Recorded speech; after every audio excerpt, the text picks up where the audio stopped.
Doctor Mohammad ইউনূসকে আহ্বান জানাবো এগুলো ধরেন, না হলে এই ভুল সিদ্ধান্তের কারণে ইসরায়েলের মতো আমেরিকার মতো যদি দাবানল একবার চলে ওঠে বাংলাদেশে, শুধুমাত্র বন জঙ্গলের দাবানল না, মুসলমানদের দাবানল সামাল দেওয়া যাবে না।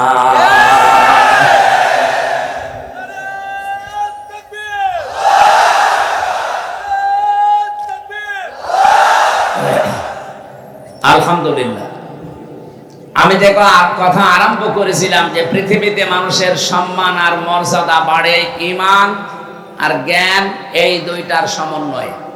যাদের জন্য এতক্ষণ দোয়া করার জন্য এই কথাগুলো বললাম, এত মানুষের নাম আমি একবারে বলেছি, ওয়ারফা'না লাকা যিকরাক বলেছি। এদের মর্যাদা আমরা শুধু দুনিয়ায় চাই না, আখিরাতেও যেন মর্যাদা টিকে থাকে, ওই কাজগুলো করার তৌফিক আল্লাহ তাদের দান করেন। কি কথা বুঝেছেন? এই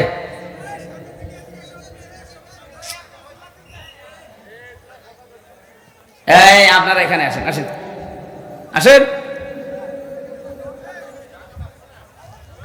দরুদ আর সালাম পাঠ করছে আমাদের নবী, মানবতার মহান শিক্ষক মুহাম্মদুর রাসূলুল্লাহ সাল্লাল্লাহু আলাইহি ওয়াসাল্লামের প্রতি, যার মিশন আর ভিশন ছিল এই পৃথিবীতে তিনটা। আমরা যেহেতু নবীর উম্মত দাবি করছে, এখানে আমার মনে হয় অন্য ধর্মের লোক নেই, আছে? যদি থাকেন তো একজন, আপনাদেরকে ওয়েলকাম জানাচ্ছি। আমরা যেহেতু সবাই এখানে দাবি করছি আমরা নবীর উম্মত, নবীর যা কাজ ছিল আমাদের মিশন আর ভিশন ওইটা হওয়া দরকার। বিশ্ব নবীর এই পৃথিবীতে প্রথম মিশন ছিল তাওহীদ প্রতিষ্ঠা করা। আমার মনে হয় বাংলাদেশকে আল্লাহ যে জায়গায় এখন এনে দিয়েছে, এই জায়গাতে তাওহীদ প্রতিষ্ঠার একটা সুযোগ আল্লাহ তৈরি অলরেডি করে দিয়েছে। এখন এটা করার জন্য সিস্টেমগুলো কি কি, ১৫০০ বছর আগে আল্লাহ সিস্টেমটা জানিয়েছেন সূরা আলে ইমরান ৩ নম্বর পারা ১৭ নম্বর পৃষ্ঠার ২ নম্বর লাইনের ৬৪ নম্বর আয়াতে আছে। এটা আমার রেকর্ড হচ্ছে বলে বললাম। সারা পৃথিবীতে এখন বিশেষ করে বাংলাদেশে যারা আমরা আছি, এখানে আল্লাহ ৩টা পদ্ধতি জানিয়েছেন। এই ৩টা পদ্ধতি সামনে আমাদের এখনই অ্যাপ্লাই করা দরকার। বলিয়া হালাল কিতাবি তাআলাউ ইলা কালিমাতিন সাওয়াইন বাইনানা ওয়া বাইনাকুম আল্লা না'বুদা ইল্লাল্লাহ ওয়া লা নুশরিকা বিহি শাইআ ইলা আখিরা। এদিকে তাকান। আল্লাহ পাক বলেন, নবী আপনি ডাক দেন যারা কিতাবের দাবি করে, হে আহলে কিতাবরা এদিকে আসো। আমি বাইরের দেশগুলোতে যখন ঘুরি, আহলে কিতাব যারা দাবি করে ওদেরকে আমি জিজ্ঞাসা করেছি। এদিকে তাকান। কয়েকদিন আগে মালয়েশিয়া, সিঙ্গাপুর, থাইল্যান্ড এই দেশগুলো ঘুরছিলাম। ট্রেনে যখন যাওয়ার সময়, বাসে যাওয়ার সময় সিট পড়ে পাশে যার নাম জিজ্ঞাসা করলে চেহারা দেখে মনে হয় যে মুসলমান, যে নাম জিজ্ঞাসা করে দেখি খ্রিস্টানের নাম বলছে। বললাম আপনার নবীর নাম কি? What is your prophet? তখন বলে যে যিশু। যিশু মানে ঈসা আলাইহিস সালাম। খ্রিস্টান তো ঈসা বলে। ইহুদির সাথে যদি দেখা হয় জিজ্ঞাসা করি আপনার নাম, ও নাম শুনলে আমি বুঝি যেটা ইহুদির নাম। আর নবীর নাম কি? বলে জোসেফ। জোসেফ মানে মুসা আলাইহিস সালাম। ওরা ইব্রাহিম নবীকে আব্রাহাম বলে ডাকে, ওরা দাউদ নবীকে ডেভিড বলে ডাকে। ওদের নিজেদের নবীর নামও তারা পাল্টিয়ে ফেলেছে। যেহেতু আহলে কিতাব দাবি করলো, এই পৃথিবীতে এখন কিতাবওয়ালা আহলে কিতাব নেই। ইহুদি আজ যারা দাবি করছে ওরা মুসা নবীর আদর্শের উপরে নেই। আজ খ্রিস্টান ২৫০ কোটি, ওরা দাবি করছে ওদের নবীর নাম যিশু, অথচ হযরত ঈসা নবীর আদর্শের উপরে ওরা নেই। হযরত ঈসার জীবনী পড়ে দেখেন, পুরা জীবনী আমি পড়ে দেখেছি। হযরত ঈসা পৃথিবীতে জাগতিক সম্পদ বলতে কিচ্ছু ছিল না। হ্যাঁ, একটা জিনিস ছিল, শুধু পানি খাওয়ার একটা গ্লাস। উনি নদীর ধার দিয়ে একবার যাচ্ছিলেন, হঠাৎ দেখলেন একটা লোক পানি পান করছে নদী থেকে এই আজলা দিয়ে, দয়া হাতের ভেতরে পানি নিয়ে পানি পান করছে। অনেকক্ষণ দাঁড়িয়ে দাঁড়িয়ে দেখলেন, ডাক দিয়ে বলে, রব্বুল আলামিন, আমি তো মনে করছিলাম যে আমার মতো গরিব মানুষ এ পৃথিবীতে আর নেই, এখন দেখি এই লোকটা আমার চাইতেও গরিব। আমার তো পানি খাওয়ার অন্তত একটা মগ আছে, একটা গ্লাস আছে, জগ আছে, আর ওর তো কিছু নেই। এটা তিনি নদীর ভেতরে ছুড়িয়ে মেরে বললেন, পৃথিবীর কোনো জাগতিক সম্পদ আমার দরকার নেই। আর আপনি তাকান আজ খ্রিস্টানদের দিকে, তাদের যে বিলাসবহুল জীবন, তারা যদি ঈসা নবীর উম্মত দাবি করে, হযরত ঈসা যেভাবে চলেছিলেন সেইভাবে তাদের চলা দরকার ছিল। কথা বলেন না কেন? ইয়ারফা'িল্লাহুল্লাযীনা আমানু মিনকুম ওয়াল্লাযীনা উতুল ইলমা দারাজাত।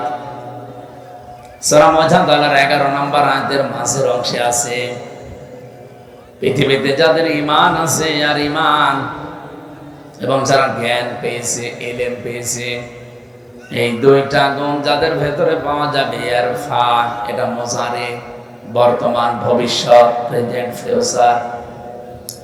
আল্লাহ বলেন, দিন যত যেতে থাকবে এদের মর্যাদা সম্মান বাড়তেই থাকবে। আয়াতের ব্যাখ্যায় আমি একটা আয়াত পেয়েছি, সূরা মারিয়ামের 96 নম্বর আয়াত, ইন্নাল্লাযীনা আমানু ওয়া আমিলুস সালিহাতি সায়াজআলু লাহুমুর রহমানু উদ্দা। অবশ্যই যারা বিশ্বাস করে আল্লাহর প্রতি এবং এই বিশ্বাসের দাবি অনুযায়ী আমলে সালেহ করে। নাটোরবাসী, এখানে একটা শিক্ষা আছে, এদিকে তাকান। জন্মের পর থেকে আমরা এই আয়াতটা অনেকেই প্রথম অংশ শুনেছি যে ইন্নাল্লাযীনা আমানু ওয়া আমিলুস সালিহাত, শোনেননি? যারা ঈমান আনে আর আমলে সালেহ করে। আরে ভাই, এটা তো বাংলা গেল, এর আধুনিক অর্থ হবে নিশ্চয় যারা ঈমান আনে আর ঈমানের দাবি অনুযায়ী যারা যোগ্যতা অর্জন করে। সালেহ মানে শুধু নেক কাজ না, সালেহ মানে যোগ্যতা অর্জন করা। যে যে বিষয়ে উঠতে চায় তাকে ওই বিষয়ের শিক্ষা, প্রশিক্ষণ এবং বাস্তবতায় তার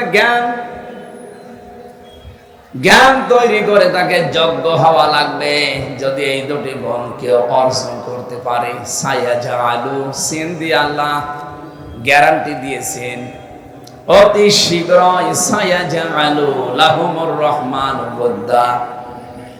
দুনিয়াতে যত সৃষ্টি আল্লাহ বানিয়েছেন, সব সৃষ্টির ভেতরে ওই লোকটার প্রতি একটা মহব্বত, ভালোবাসা আলাদাভাবে আল্লাহ তৈরি করে দেবে। এই জন্য যেই বিভাগে আমরা আছি ওই বিভাগে আপনার ঈমান যদি খাঁটি হয়, ভেজাল না থাকে, লোক দেখানো না হয়, আর যদি আপনার যোগ্যতা থাকে, শিক্ষা প্রশিক্ষণ নিয়ে বাস্তবে আপনি টিকে থাকতে পারেন, এই লোকটাকে হয়তো আদর্শিক কারণে, রাজনৈতিক কারণে, দুনিয়ার কোন স্বার্থের কারণে আপনি দেখতে পারেন না উপরে উপরে, ভেতর থেকে যদি মানুষ হয়ে থাকেন, অবশ্যই একটা কিছু বের হয়ে আসবে যে না, লোকটা আসলেই ভালো ছিল। এটা যে বাস্তব। আজকে ব্যারিস্টার আব্দুর রাজ্জাক মারা যাওয়ার পরে আপনি আরো টের পাচ্ছেন বেশি, তার ঈমান ছিল। এর পরবর্তীতে যে সালেহ শব্দের ব্যাখ্যা যেটা বলছিলাম, যোগ্যতা, যোগ্য হওয়া, উনি যেই বিভাগে কাজ করতেন ওই বিভাগে এই বাংলাদেশে যদি 5 জন থাকে তার ভেতরে উনি একজন। কি কথা বলেন না কেন? আমার মনে হয় 5 জন বললেও ভুল হবে। যদি একজন থাকে সে একজনই উনি। কারণ 5 জনের ভেতরে আমি বহু মানুষকে চিনি যাদের ব্যক্তিগত জীবন, পারিবারিক জীবন, সামাজিক জীবন, রাজনৈতিক জীবন, অর্থনৈতিক জীবন, আন্তর্জাতিক জীবন গুলো ভালো না, তারা কলুষিত করে ফেলেছে। এই জন্য এই মানুষগুলো মারা গেলে সৃষ্টি জগৎ কেউ কাঁদে না। ফামা বাকাত আলাইহিমুস সামাউ ওয়াল আরদু ওয়া মা কানু মুনজারিন। সূরা দোকানের 29 নম্বর আয়াতে আল্লাহ বলেন, এমন মানুষ দুনিয়া থেকে বিদায় নিয়ে চলে যায়, ওর জন্য আকাশেও কেউ কাঁদে না, জমিনেও কেউ কাঁদে না, ইন্না লিল্লাহ পড়ে না। আপনি মিলান তো এই জায়গায় ইমান আছে, কিন্তু ইমানের দাবি অনুযায়ী কাজ নেই। এরকম মানুষ যদি আজকে মারা যায়, আমি গ্যারান্টি দিয়ে বলতে পারি ডক্টর কামাল হোসেন মরে যাক আজকে, ওনার ইমান আছে কিনা আমি ওটা বলবো না, আমি বিশ্বাস করলাম ইমান আছে, কিন্তু ইমানের দাবি অনুযায়ী বাস্তব প্র্যাকটিক্যাল লাইফ এটা ঠিক করতে পারে নাই।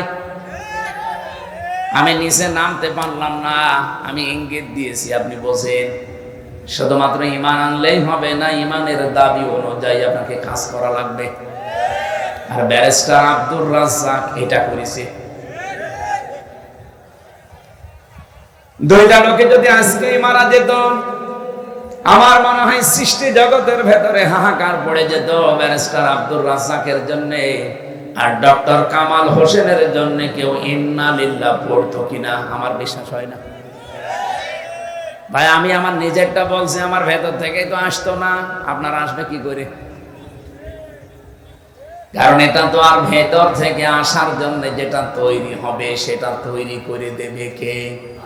এই জন্য আল্লাহ আয়াতের মাঝে সিন দিয়েছেন। যারা আরবি গ্রামার বোঝে যে জিজ্ঞাসা করেন, সিন, সাফা, অদ, লাম, এরকম 13টা শব্দ আছে।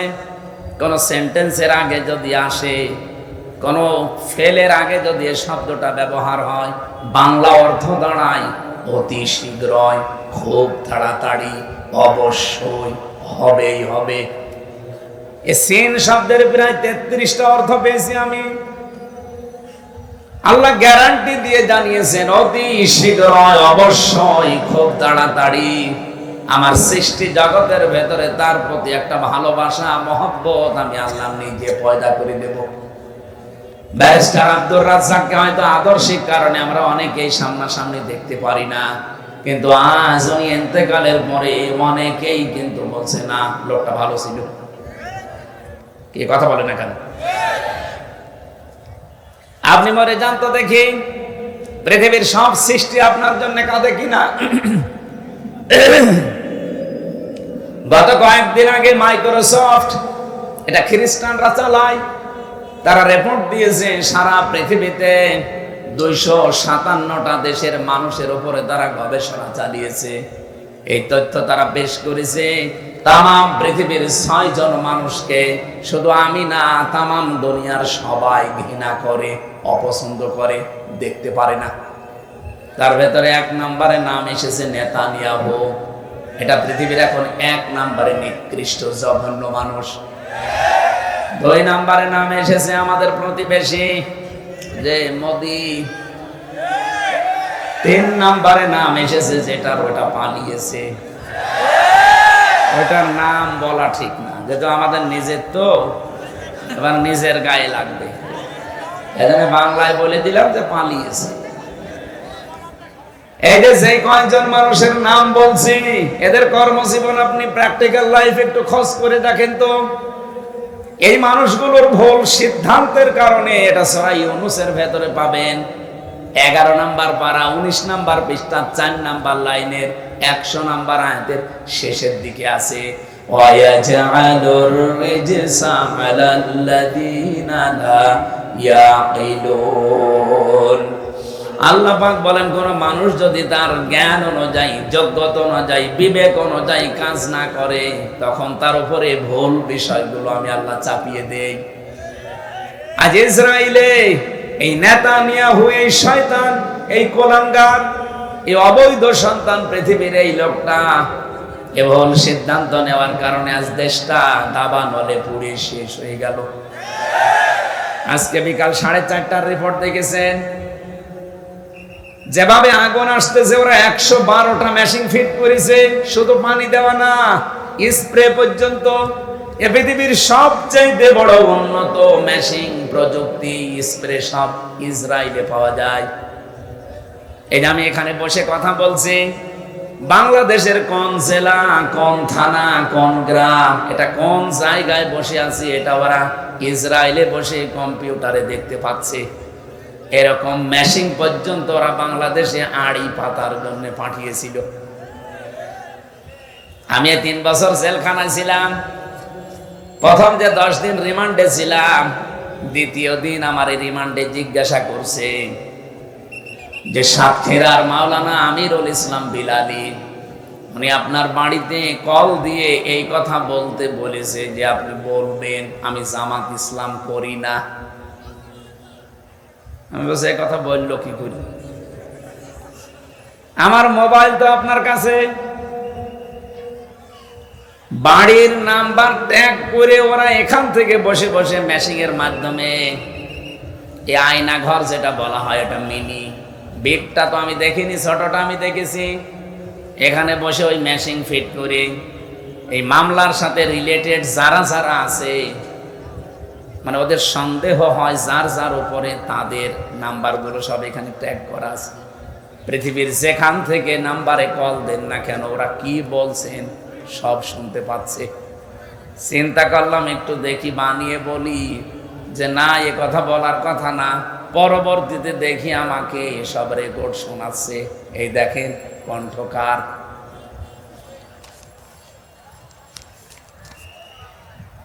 আমার ভাইরা, আমি যে কথা বলতে চাচ্ছি, পৃথিবীর সবচাইতে বড় উন্নত প্রযুক্তি এই পৃথিবীতে এখন ইসরায়েলের।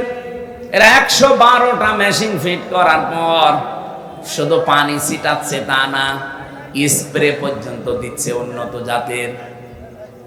কি হচ্ছে, যত পানি দেওয়া হয়, যত ঔষধ ছিটানো হয়, যত স্প্রে দেওয়া হয়, আগুন আরো তত বাড়ে। এমনকি জাহাজ পর্যন্ত পড়ে গেছে, হেলিকপ্টার এবং প্লেন, উড়োজাহাজ পর্যন্ত পুড়ে ভস্ম হয়ে গেছে। কারণে আগুন তো আর হামজা জ্বালায়নি, আগুন জ্বালিয়েছে কে? আপনার ভুল সিদ্ধান্তের কারণে কিন্তু আপনার এলাকা সব ধ্বংস হয়ে যাবে।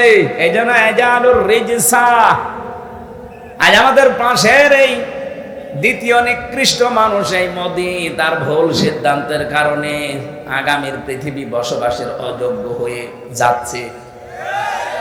3 দিন আগে এই জন্য গোবিন্দ পরামানিক, বাংলাদেশে হিন্দু মহাজোটের মহাসচিব যিনি গোবিন্দ চন্দ্র পরামানিক, উনি অলরেডি জানিয়ে দিয়েছে, হে ভারত সহ বিশ্বের হিন্দু ভাইরা, আপনারা এই মাতাল মোদিকে থামান।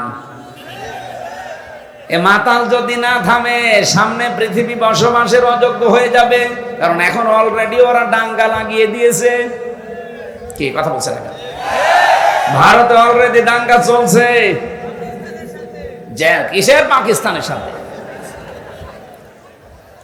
দেখেন, এ বাতাস আসলো বলে। আর যেহেতু ওখানে এতদিন পর্যন্ত আমাদের ওই চিন্তা করা লাগে নাই, কারণ ওদের সাথে আমরা দেখতে পাচ্ছি আশপাশে কোনো রাষ্ট্রের মিল নেই। আপনি ভারতের সাথে দেখেন, এই যে আমি কয়েকটা রাষ্ট্র ঘুরে আসলাম, ওদের সাথে আফগানিস্তানের একটা বর্ডার আছে, মিল নেই। পাকিস্তানের সাথে তো দা কুমড়ার সম্পর্ক, ভুটানের সাথে মিল নেই, মালদ্বীপের সাথে মিল নেই, শ্রীলঙ্কার সাথেও মিল নেই, মায়ানমারের সাথে মিল নেই, চীনের সাথেও মিল নেই। আমাদের সাথে মিল ছিল, বুবু ছিল, বুবু নেই, মিল নেই।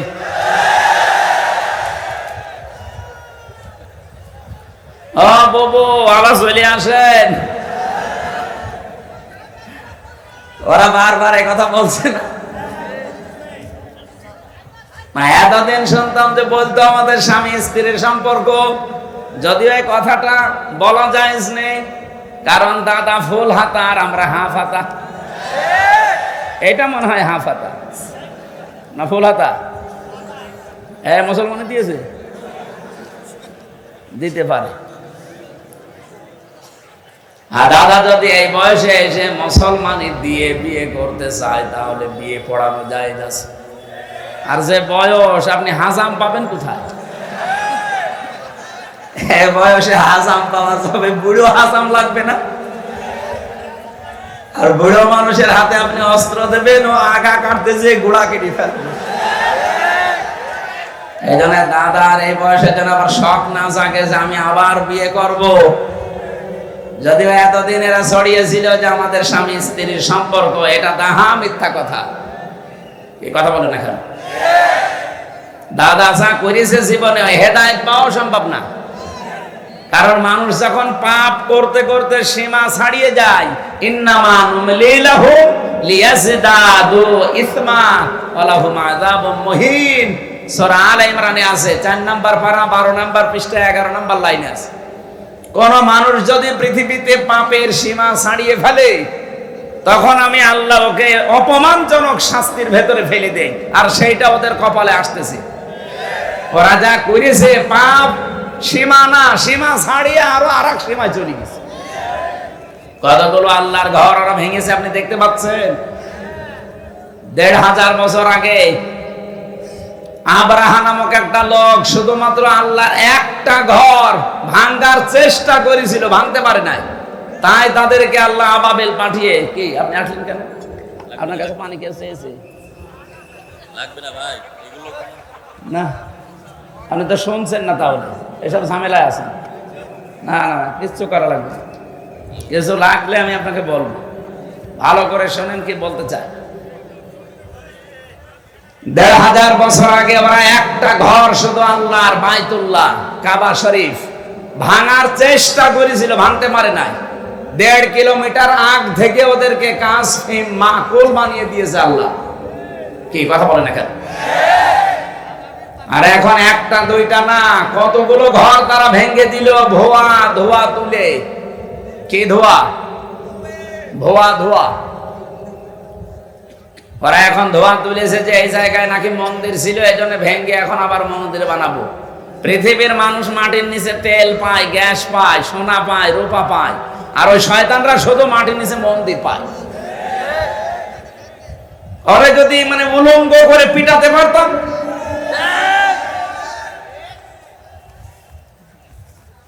আমার মনে হয় গোপালগঞ্জে কিছুদিন আগে যেভাবে পিটিয়েছিল এই প্রশাসনের লোকজন, ওদেরকে ওইভাবে ওদের হাতে ছেড়ে দেওয়া দরকার। সন্তান ওই সময় গোপালগঞ্জ থেকে কেউ যদি ঢাকায় যায়, বসে গেলে 300 টাকা, দাঁড়িয়ে গেলে 1000 টাকা। দাঁড়িয়ে যাবে কি করি, পেছনে এমন অবস্থা করেছি।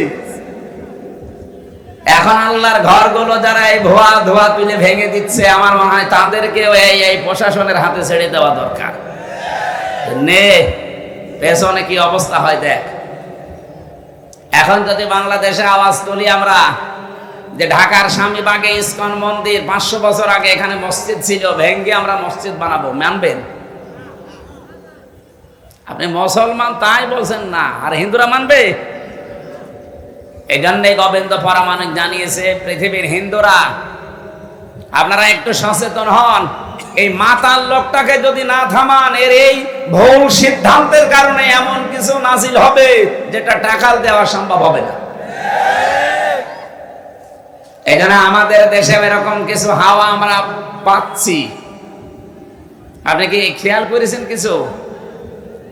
নারী কমিশন যে 318 পৃষ্ঠার যে রিপোর্ট দিয়েছে, আমি পুরাটা পড়েছি এই 4 দিন মিলে, পুরাটা শেষ করে আমি 13টা ভুল পেয়েছি, বাকি সবই ভুল। এই 13টা 100 ভাগের 100 ভাগ ভুল।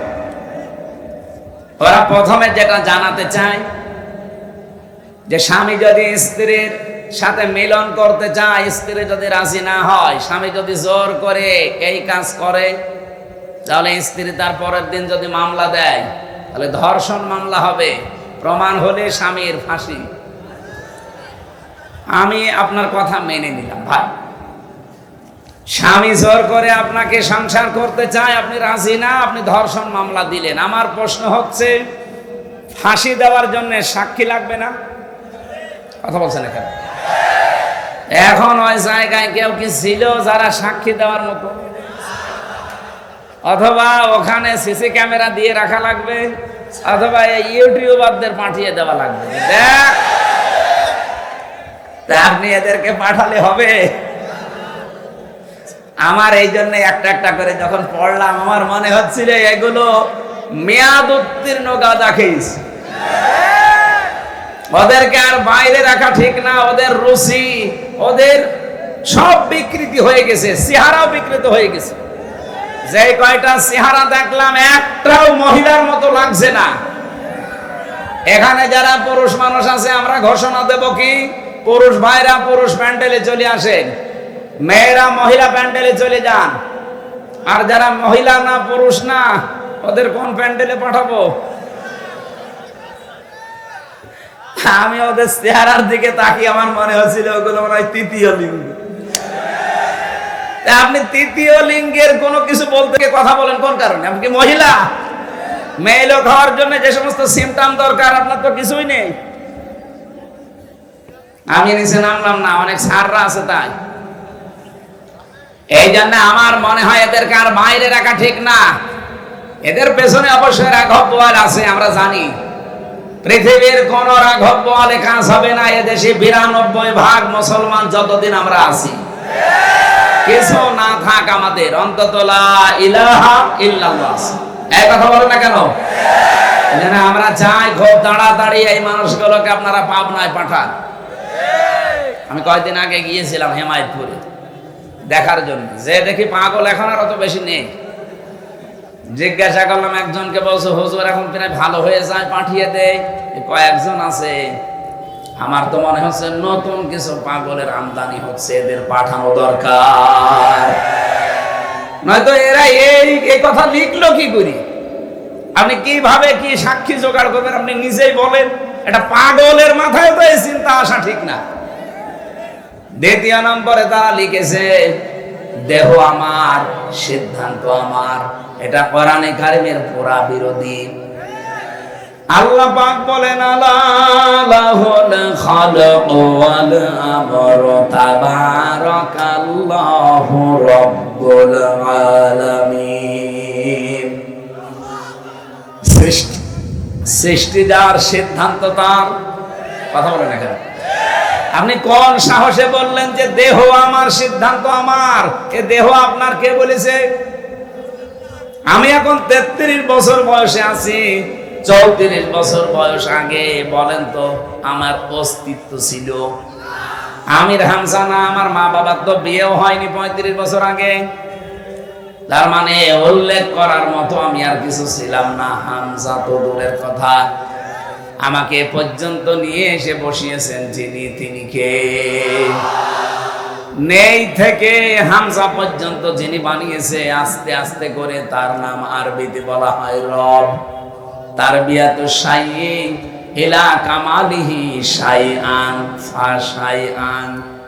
নেই থেকে তারবিয়াতের মাধ্যমে একটার পরে একটা সিস্টেম পাল্টিয়ে যিনি তোমাকে পূর্ণতায় পৌঁছিয়ে দেয়, তিনি হচ্ছে রব।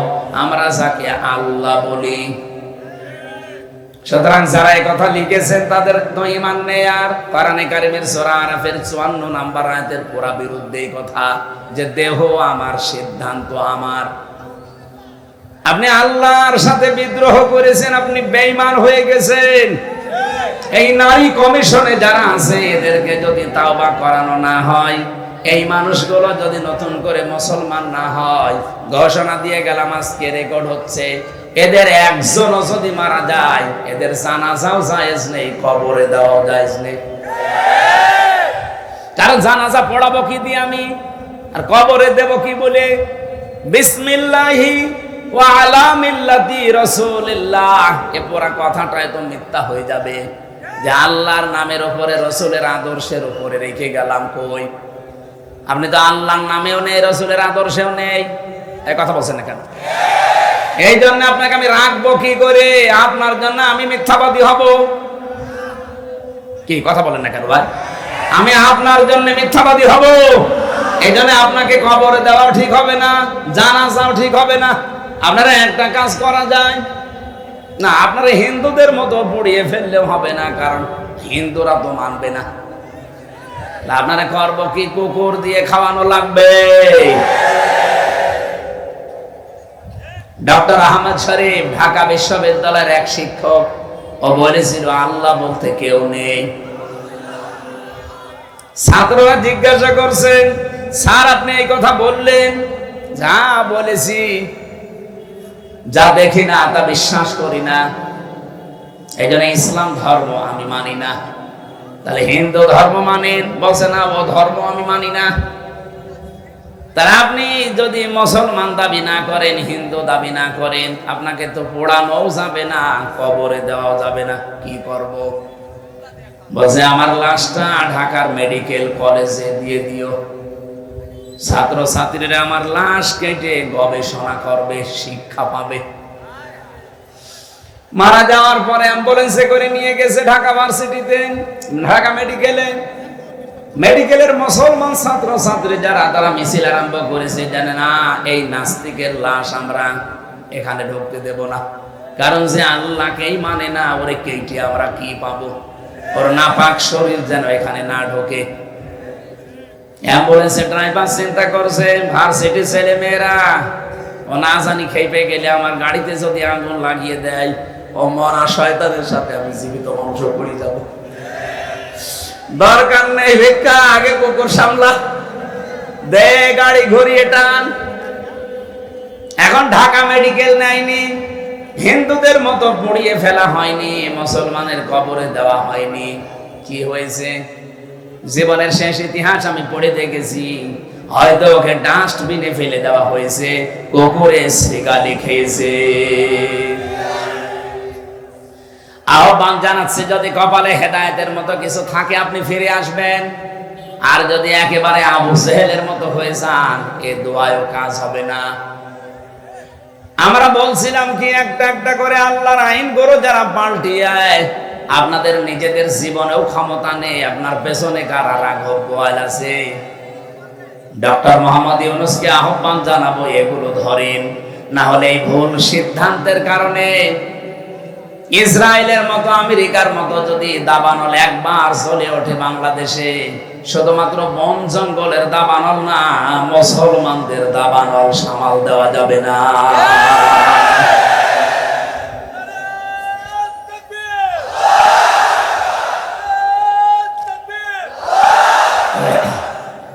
আলহামদুলিল্লাহ, আমি যে কথা আরম্ভ করেছিলাম যে পৃথিবীতে মানুষের সম্মান আর মর্যাদা বাড়ে ঈমান আর জ্ঞান, এই দুইটার সমন্বয়ে।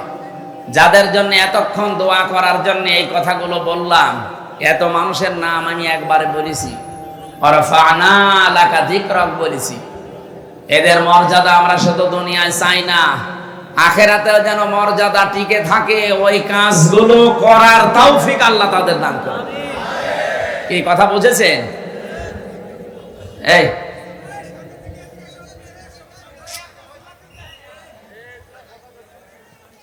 আপনারা এখানে আসেন, আসেন আসেন। দরুদ আর সালাম পাঠ করছে আমাদের নবী, মানবতার মহান শিক্ষক মুহাম্মদুর রাসূলুল্লাহ সাল্লাল্লাহু আলাইহি ওয়াসাল্লামের প্রতি, যার মিশন আর ভিশন ছিল এই পৃথিবীতে তিনটা। আমরা যেহেতু নবীর উম্মত দাবি করছে, এখানে আমার মনে হয় অন্য ধর্মের লোক নেই, আছে? যদি থাকেন তো একজন, আপনাদেরকে ওয়েলকাম জানাচ্ছি। আমরা যেহেতু সবাই এখানে দাবি করছি আমরা নবীর উম্মত, নবীর যা কাজ ছিল আমাদের মিশন আর ভিশন ওইটা হওয়া দরকার।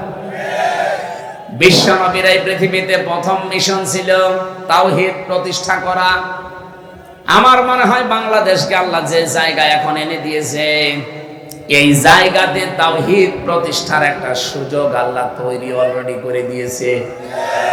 এখন এটা করার জন্য সিস্টেমগুলো কি কি, ১৫০০ বছর আগে আল্লাহ সিস্টেমটা জানিয়েছেন সূরা আলে ইমরান ৩ নাম্বার পারা ১৭ নাম্বার পৃষ্ঠার ২ নাম্বার লাইনের ৬৪ নাম্বার আয়াতে আছে। এটা আমার রেকর্ড হচ্ছে বলে বললাম। সারা পৃথিবীতে এখন বিশেষ করে বাংলাদেশে যারা আমরা আছি, এখানে আল্লাহ ৩টা পদ্ধতি জানিয়েছেন। এই ৩টা পদ্ধতি সামনে আমাদের এখনই অ্যাপ্লাই করা দরকার। বলিয়া হালাল কিতাবি তাআলাউ ইলা কালিমাতিন সাওয়াইন বাইনানা ওয়া বাইনাকুম আল্লা না'বুদা ইল্লাল্লাহ ওয়া লা নুশরিকা বিহি শাইআ ইলা আখিরে। এদিকে তাকান। আল্লাহ পাক বলেন, নবী আপনি ডাক দেন যারা কিতাবের দাবি করে, হে আহলে কিতাবরা এদিকে আসো। আমি বাইরের দেশগুলোতে যখন ঘুরি, আহলে কিতাব যারা দাবি করে ওদেরকে আমি জিজ্ঞাসা করেছি। এদিকে তাকান। কয়েকদিন আগে মালয়েশিয়া, সিঙ্গাপুর, থাইল্যান্ড এই দেশগুলো ঘুরছিলাম। ট্রেনে যখন যাওয়ার সময়, বাসে যাওয়ার সময় সিট পড়ে পাশে যার, নাম জিজ্ঞাসা করলে চেহারা দেখে মনে হয় যে মুসলমান, যে নাম জিজ্ঞাসা করে দেখি খ্রিস্টানের নাম বলছে। বললাম আপনার নবীর নাম কি? What is your prophet? তখন বলে যে যিশু। যিশু মানে ঈসা আলাইহিস সালাম। খ্রিস্টান তো ঈসা বলে। ইহুদির সাথে যদি দেখা হয় জিজ্ঞাসা করি আপনার নাম, ও নাম শুনলে আমি বুঝি যেটা ইহুদির নাম। আপনার নবীর নাম কি? বলে জোসেফ। জোসেফ মানে মুসা আলাইহিস সালাম। ওরা ইব্রাহিম নবীকে আব্রাহাম বলে ডাকে, ওরা দাউদ নবীকে ডেভিড বলে ডাকে। ওদের নিজেদের নবীর নামও তারা পাল্টিয়ে ফেলেছে। যেহেতু আহলে কিতাব দাবি করলো, এই পৃথিবীতে এখন কিতাবওয়ালা আহলে কিতাব নেই। ইহুদি আজ যারা দাবি করছে ওরা মুসা নবীর আদর্শের উপরে নেই। আজ খ্রিস্টান 250 কোটি, ওরা দাবি করছে ওদের নবীর নাম যিশু, অথচ হযরত ঈসা নবীর আদর্শের উপরে ওরা নেই। হযরত ঈসার জীবনী পড়ে দেখেন, পুরা জীবনী আমি পড়ে দেখেছি। হযরত ঈসা পৃথিবীতে জাগতিক সম্পদ বলতে কিচ্ছু ছিল না। হ্যাঁ, একটা জিনিস ছিল, শুধু পানি খাওয়ার একটা গ্লাস। উনি নদীর ধার দিয়ে একবার যাচ্ছিলেন, হঠাৎ দেখলেন একটা লোক পানি পান করছে নদী থেকে এই আজলা দিয়ে। দয়া হাতের ভেতরে পানি নিয়ে পানি পান করছে। অনেকক্ষণ দাঁড়িয়ে দাঁড়িয়ে দেখলেন, ডাক দিয়ে বলে রব্বুল আলামিন, আমি তো মনে করছিলাম যে আমার মতো গরিব মানুষ এ পৃথিবীতে আর নেই। এখন দেখি এই লোকটা আমার চাইতেও গরিব। আমার তো পানি খাওয়ার অন্তত একটা মগ আছে, একটা গ্লাস আছে, জগ আছে, আর ওর তো কিছু নেই। এটা তিনি নদীর ভেতরে ছুড়ে মেরে বললেন, পৃথিবীর কোন জাগতিক সম্পদ আমার দরকার নেই। আর আপনি তাকান আজ খ্রিস্টানদের দিকে, তাদের যে বিলাসবহুল জীবন, তারা যদি ঈসা নবীর উম্মত দাবি করে, হযরত ঈসা যেভাবে চলেছিলেন সেইভাবে তাদের চলা দরকার ছিল। কথা বলেন না কেন? আমার যে হাদিস পড়েছিলাম, এই হাদিসের শেষের দিকে হযরত ঈসার জীবনের কিছু কথাগুলো আছে। আমি যাব সামনের দিকে ইনশাআল্লাহ। আমি যে কথা এখন বলতে চাই, বাংলাদেশের মানুষ আমরা 92% যেহেতু মুসলমান, অন্য ধর্মের মানুষগুলোকে আমরা বাদ দিলাম, ওই 8% বাদ, 92% তো আমরা। আসেন আমরা নবীর এই তাওহীদ প্রতিষ্ঠার মিশনটা হাতে নেই, সুযোগ একটা এসেছে। আসেন একবারে আমরা সবাই এক জায়গায় এই 3টা কথাকে মেনে নেওয়ার চেষ্টা করি। 1 নম্বরে আল্লাহ না'বুদা ইল্লাল্লাহ, আজকে থেকে আমরা আল্লাহ বাদে আর কারো ইবাদত করব না। বাংলাদেশ জামাত ইসলামীর শ্রদ্ধাভাজন আমির জামাত সেদিন কিন্তু এই যে কোন জেলায় তিনি গিয়েছিলেন, ময়মনসিংহ। উনি ময়মনসিংহে অনেকগুলো আলেমের হাত এভাবে উঁচা করেছে, আপনারা ভিডিও দেখেছেন। এভাবে ডাক দিয়ে বললেন, আমাদের আল্লাহ এক, আমাদের রাসূল এক, আমাদের কোরআন এক, আমরা আর পার্থক্য থাকতে চাই না, আমরা সবাই এক। আপনি তাওহীদ প্রতিষ্ঠার জন্য এইভাবেই চালিয়ে যেতে হবে কাজ, কিন্তু পদ্ধতি আল্লাহ কোরআনে দিয়েছেন 3টা। আমরা যেহেতু সবাই যারা হাত তুলছে এখানে আল্লাহ ছাড়া কারো ইবাদত করতে আমরা রাজি আছি, 1 নম্বরে আমরা ঠিক আছি। কি কথা বলেন এখানে? হ্যাঁ, কিছু মানুষ হয়তো ভুল ক্রমে অন্যের ইবাদত করে। কি এই এলাকায় আসে কিনা আমি জানি না, রাজশাহী বিভাগে এটা কম আছে। রাজশাহী, খুলনা, বরিশাল এগুলোতেও শয়তানরা আসে না, ওরা সব আস্তানা গেড়েছে সিলেট আর চট্টগ্রাম আর ময়মনসিংহ বিভাগে। কারণ ওই সমস্ত বিভাগগুলোতে শিরিকও বেশি, বেদাতও বেশি, এবার ইবাদতও বেশি। এই যে আমার গিয়াসউদ্দিন তাহেরি ভাই, আমি নাম বলতাম না, মনে চলে এসেছে তাই। উনি যে ইবাদত করে, জিকির একটা ইবাদত না? উনি জিকির করে কি আল্লাহর নামে? কিছুক্ষণ যদি আল্লাহর নামে করে, ও বলবে দেখেন ইয়ালি বাবা, শাহ আলী বাবা, কেল্লা বাবা, ফতে বাবা, এমনকি আগলা বাবা, পাগলা বাবা জিকির হচ্ছে। আমার প্রশ্ন হচ্ছে, আল্লাহর পরিবর্তে যে নামগুলো বললেন এগুলো জিকির করা জায়েজ না হারাম? কোথায় আছে? কোরআনে আছে বলছে, কোরআনে আছে, কিন্তু কোথায় আছে এখন যদি বলি ওর পেটে বোম মারলো বলতে পারবে না। আছে, সূরা আরাফে আছে, 9 নাম্বার পারা 13 নাম্বার পৃষ্ঠা 4 নাম্বার লাইনের 180 নাম্বার আয়াতে আছে, ওয়ালিল্লাহিল আসমাউল হুসনা ফাদউহু বিহা ওয়া দারুল্লাযীনা ইউলহিদুনা ফি আসমাই। আল্লাহ পাক বলেন আমার অনেক সুন্দর সুন্দর নাম আছে। এই যে আল্লাহর নাম আমরা অনেকে এখানে জানি, স্যারকে যদি জিজ্ঞাসা করি কয়টা বলেন তো, আল্লাহর নাম কয়টা? 99টা জানবে। এটা কায়দায় পড়েছিল ছোটবেলায়, আমরাও পড়েছি। তাফসিরে ফি জিলালিল কোরআনে আল্লাহর নাম পেয়েছি 5000। যদিও আমরা সবগুলো এখন অনেকে জানি না। আপনি 5000 নামের যে কোনো একটা নামে আল্লাহকে ডাকতে পারেন, কোনো অসুবিধা নেই। কিন্তু সাবধান, ওয়া দারুল্লাযীনা ইউলহিদুনা ফি আসমাই, আল্লাহর নামকে যারা ইলহাদ করে, ইলহাদ মানে পরিবর্ধন করে ফেলা, উলট পালট করে ডাকা, পাল্টিয়ে ফেলা। উনি যে ইয়ালি বাবা, শালি বাবা, কেল্লা বাবা, ফতে বাবা, আল্লাহর সাথে কোনো মিল আছে? পুরা নামই পাল্টিয়ে ফেলেছেন। এখানে আল্লাহ বলেন আমার নাম যারা পাল্টিয়ে ডাকে, উলট পালট করে দেয়, আমার নাম বাদ দিয়ে অন্য কাউকে ডাকে, তাদের সাথে তোমরা ডাকবা না। কে বলছে? সুতরাং আজকে থেকে যারা আল্লাহ বাদে অন্যের ইবাদত করছে তারা বাদ। এদেশে ঐক্য যদি প্রতিষ্ঠা করতে হয় তাহলে আল্লাহর ইবাদতের বাইরে যারা, ওরা বাদ। এবার বলেন না কেন? সেটা যদি জামাত ইসলামকে বাদ দেওয়া লাগে বাদ দিয়ে দেন, যদি হেফাজত ইসলাম বাদ দেওয়া লাগে বাদ দিয়ে দেন। আপনি একা হন তা অসুবিধা নেই, কিন্তু আমরা আল্লাহর ইবাদত করতে চাই নির্ভেজাল ভাবে। আল্লাহ নাবুদা ইল্লাল্লাহ, নবী আপনি ওদের বলেন যে আসো আমরা আল্লাহর ইবাদত করি, এর সাথে অন্য কাউকে যেন আর 2 নম্বরে ওয়ালা নুশরিকা বিহি শাইআ, আল্লাহর ইবাদতের সাথে আমরা কাউকে শিরিক করব বলেন বলেন। এবার এই পয়েন্টের উপর আমি 2 মিনিট কথা বলতে চাই, ভালো করে শুনবেন। যেহেতু আল্লাহর ইবাদতের সাথে আমরা আর কাউকে শিরিক করতে চাই না, শিরিকের ব্যাখ্যা আমি বহু জায়গায় নাটোর জেলায় বলেছি। শিরিক বিল জাত, শিরিক বিল সিফাত, শিরিক বিল ইখতিয়ারা, শিরিক বিল হুকুক। এটা হলো পয়েন্ট আকারে যদি আপনি শ্রেণী বিন্যাস করেন 120 প্রকার পাবেন। এটা তাফসিরে কাবীরের ভেতরে আছে, আল্লামা ফখরুদ্দিন রাজি লিখেছেন। এক কথায় জবাব দিলাম যে আল্লাহ যেটা পারে ওইটা অন্য কেউ পারে, এই বিশ্বাস করার নাম শিরিক। এই কথা বোঝা যায়নি? আল্লাহ যেটা পারে ওইটা অন্য কেউ পারে, এই বিশ্বাস করার নাম।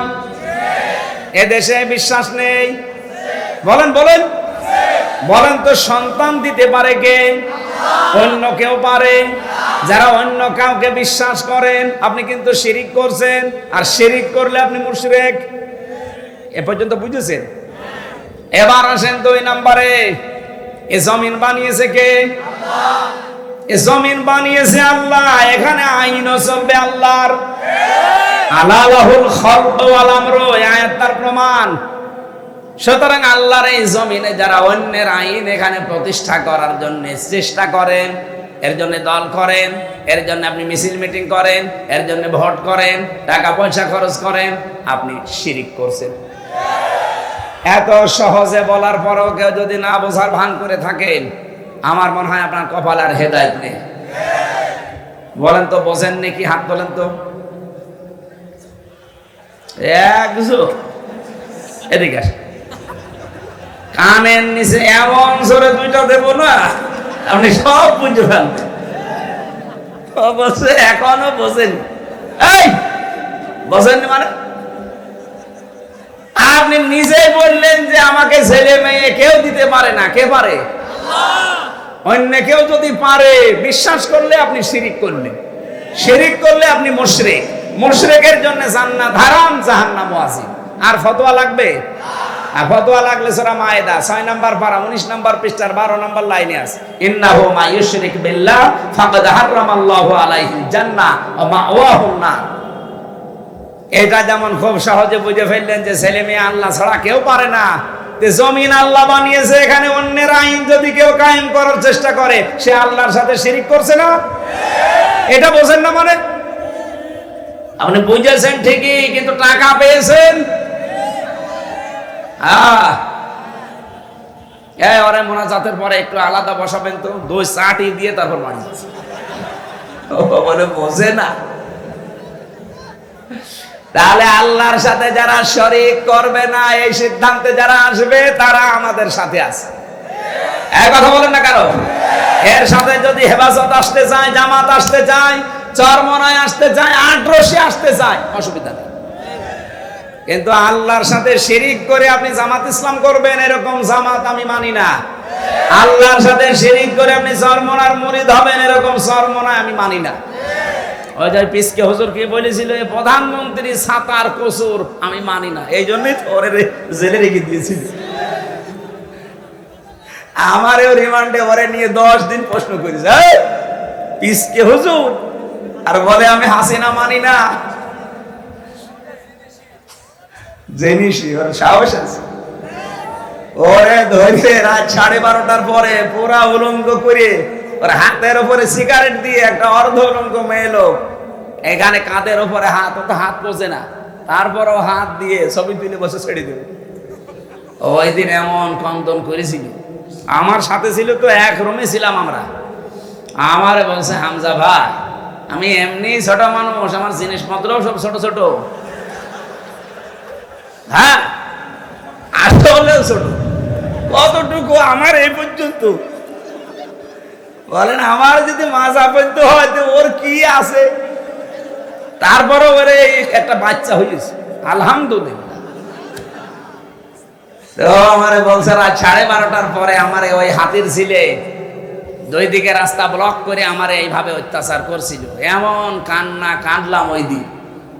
এক এসআইকে ডেকে বললাম যে ভাই আপনারা যা করছেন এটা কি ওই হারুন আঙ্কেল, ওই যে হাউ আঙ্কেল, স্যার কি জানে? জানে না মানে উনি তো করাচ্ছে। উনি করাচ্ছে, অথচ দিনের বেলায় দেখা করতে এসে বলে হুজুর কেমন আছেন, ভালো আছেন, সব কিছু খোঁজ নিয়ে যায়, আর উনি এটা করাচ্ছে। আমারে যেভাবে উলঙ্গ করেছে আল্লাহ যেন ওনারও উলঙ্গ করে। ঠিক ছোট হুজুরের তো হয়তো ছোট জিনিস দেখা যায়নি, কিন্তু হারুন আঙ্কেলের 3 ইঞ্চি, 5 ইঞ্চি, ওইটা হয়তো 4-5 জন এসআই দেখেছিল, আর এরটা সারা দুনিয়া দেখেছে। 5 ইঞ্চি, মহিলারা পর্যন্ত জিকির করে 3 ইঞ্চি 3 ইঞ্চি। আলেমদের বরদোয়া লেগে গেছে। কোথায় আছে সে আল্লাহর ওলি? হাউ আঙ্কেল আপনাদের এই নাটোরের বাগাতিপাড়া, লালপুরে 17, 18, 19, 20 এই সমস্ত বছরগুলোতে বহুবার এসেছি, কিন্তু কোরআনের কথা আমারে বলতে দেয়নি। এই বকুল সাহেব আর আজাদ সাহেব, এই আজাদ আর এক আজাদ আছে, সে 2টাই এখন পালিয়েছে। আমার আগে যিনি কথা বলছিলেন কে আমি জানি না, উনি ওই যে আল্লাহর ক্ষমতার উপরে অহংকার যারা করে তাদের পরিণতি কি এই বিষয়ে টাচ দিচ্ছিলেন, আমি হালকা শুনছিলাম। এই জন্য আমরা যেন অহংকার সামনে না করি ভাই। সূরা নমলের 52 নম্বর আয়াতটা পড়লে আমার কাছে এই বাংলাদেশের সাথে একেবারে খাপের খাপ মিলে যায়। আল্লাহ পাক বলেন ফাতিলকা বুয়ুতুহুম খাবিয়াতাম বিমা যালামু, এই সেই ঘরগুলো আল্লাহ যেন এভাবে আঙ্গুল দিয়ে দেখাচ্ছে, এই সেই আজাদের ঘর, এই সেই বকুলের ঘর, এই সেই হানিফের ঘর, এই সেই ডিলুর ঘর। এখন যদি বলেন হানিফ, ডিলু, আজাদ, বকুলের নাম কোথায় আছে, এদিকে আসেন আপনাকে দেখাচ্ছি। আমি দেখাতে পারবো, দরকার আমি তাফসীর দেখব, কারণ এখানে বাইতুন নেই, বয়ুত বহু বছর। আল্লাহ বয়ুত বহু বছর দিয়ে জানিয়েছে যে এরকম মানুষ আজকে না, যদি এটা লূত নবীর জামানায় নাজিল হওয়া, এটা কিয়ামত পর্যন্ত এই চরিত্রের মানুষ থাকবে। আল্লাহ এ পর্যন্ত বলেননি, কিন্তু এর পরে আরো শব্দ আছে। আল্লাহ পাক বলেন খাবিয়াতাম বিমা যালামু, এগুলো আজ জনশূন্য হয়ে পড়ে আছে, এগুলো উজাড় গৃহ হয়ে গেছে, এগুলো মানব শূন্য হয়ে গেছে, পরিত্যক্ত হয়ে পড়ে আছে, কেউ এখানে আর যেতে চায় না। যেতে যদি চাইও ঘৃণার সাথে যায়। আপনি কুষ্টিয়ার হানিফ সাহেবের বাড়ি যান, আপনি যে দেখেন বাড়ি আর বাড়ি নেই, পায়খানার প্যান পর্যন্ত মানুষ খুলি নিয়ে চলে গেছে। যদিও হালকা পাতলা দু একটা ইট ছিল, এই ফেব্রুয়ারির 5 তারিখে আযাবুল বুলডোজার নাজিল হয়ে ছাতা সব শেষ। সারা দেশে আযাবুল বুলডোজার নাজিল হয়েছিল না? আল্লাহ বলেন এই জালেমদের বাড়ি ঘরগুলো একটু দেখেন না কেন? এই সেই ঘরগুলো খাবিয়াতান, আজ উজাড় গৃহ হয়ে গেছে, পরিত্যক্ত করে দিয়েছি আমি। বিমা যালামু, এদের জুলুমের কারণে। আল্লাহ পর্যন্ত কিন্তু শেষ করে দিতে পারতেন, কিন্তু এর পরের শব্দটা আমাদের জন্য। আল্লাহ পাক বলেন ইন্না ফি যালিকা লাআয়াতাল লিকাউমিন ইয়ালামুন। এখানে প্রথমে ইন্না আছে আর মাঝে আছে লামে তাকিদ। আল্লাহ দুইবার গ্যারান্টি দিয়ে জানিয়েছেন অবশ্যই অবশ্যই এর ভেতরে জ্ঞানী যারা তাদের জন্য শিক্ষা আছে। কি শিক্ষা? ফাকুতিআ দাবিরুল কওমিল্লাযিনা যালামু, সূরা আনআম 7 নম্বর পারা 12 নম্বর পৃষ্ঠার 4 নম্বর লাইনের 45 নম্বর আয়াতের প্রথম অংশে আছে। এটা তাফসিরে ফি জিলালিল কোরআনে সাইয়্যিদ কুতুব এভাবে লিখেছেন। আল্লাহ পাক বলেন জালেমদের শিকড় কাটা হয়ে গেছে। কেটেছে কে? আল্লাহ মানে ওই যে আলেমকে জিজ্ঞাসা করতো কুতিয়া, এটা মজহুলের ফাইল জানা নেই, এর কর্তা কে কেউ জানে না। আপনি যদি এখন বলেন যে বকুলের বাড়ি ভাঙলো কে, কেউ জানে না। হ্যাঁ, আপনি হানিফের বাড়ি ভাঙলো কে, কেউ জানে না। ইনুর বাড়ি ভেঙেছে কে, কেউ জানে না। আসলেও তো কেউ জানে না। ফাকুতিয়া, এজন্য আল্লাহ কুতিয়া দিয়েছেন যে জালেমদের শিকড় কাটা হয়ে গেছে। এখনো যারা জালেমদের পক্ষে সাফাই গান, অনেকে আশায় বুক বেঁধে আছেন যে ববু চট করে আসবে, তাহলে আল্লাহর কোরআনের আয়াত মিথ্যা হয়ে যাবে। কারণ এর আগের ইতিহাসের দিকে তাকান, লক্ষণ সেন 510 বছর হয়ে গেল, আজও আসেনি। এই কথা বলছে না কেন?